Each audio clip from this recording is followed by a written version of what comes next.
people's contribution to America and freedom.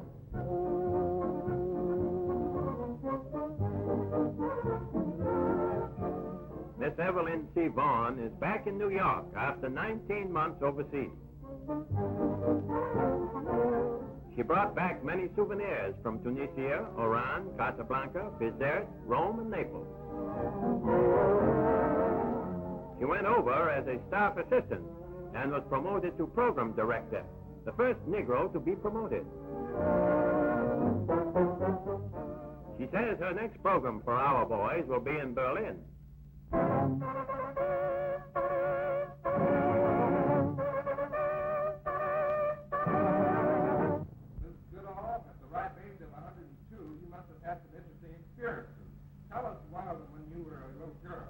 Yes. Well, when I was a little girl in slave days, I always had something to do every day. Every day. I didn't have time to play very much at all. Because I myself was in the house for most of the time. In days like this, while we were outdoors, pulling up weeds, or picking up feathers where the chickens would all make them through the yard, or every day. And in cloudy days, while we were in the house, we had a big pan of sand, silver sand in an old slipper, scrubbing up the floor in the big dining room where they ate the meal. Mr. Haney, where did you live as a slave? I was a slave all my life. Where did you live? I told you where I lived, but in Washington. Where did you live before Washington? I told you.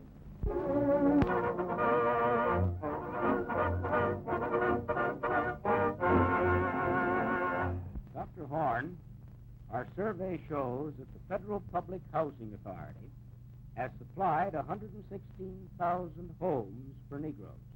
Yes, and the total cost of this housing is $464 million, which represents about 14% of all publicly financed housing.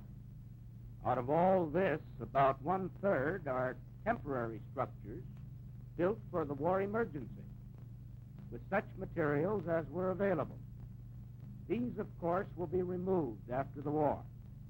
Otherwise, they would become tomorrow's slums.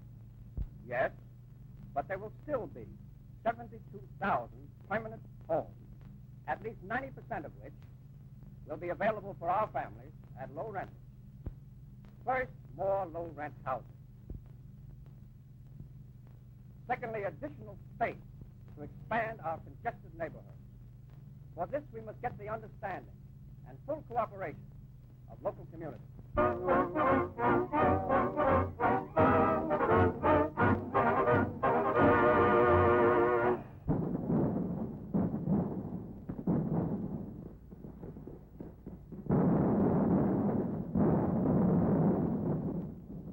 Whenever the Signal Corps makes movies of a hot and heavy battle, the 92nd Infantry will be in the thick of it. Here, our boys are manning 105-millimeter howitzers and blasting away at an Italian city in the Arno Valley. The Nazis are entrenched in the foothills, but it won't be long now until this constant barrage will rout them out of their foxholes.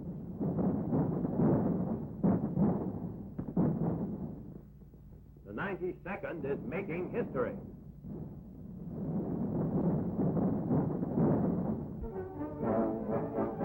Meanwhile, Negro quartermaster troops move up needed supplies to the firing line. Within easy range of enemy guns, they haul up rations, gasoline, ammunition, and medical equipment. The constant barrage and the constant supply train work hand in hand to scatter the Germans. The worst is now over. Lucky guys, they have cigarettes. It was a hard fight, but we won. Yes, the enemy has been decisively defeated, but that's all in the day's work for the 92nd, and the rest period is brief. The officers of this division rose from the ranks. But the war's not over, not by a long way. There's never a dull moment, and so our boys move ahead, right on the heels of the fleeing Nazis.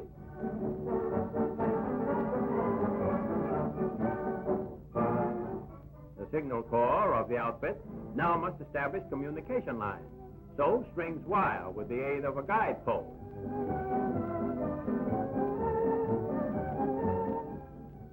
This sort of work gets a fellow up in the world, doesn't it?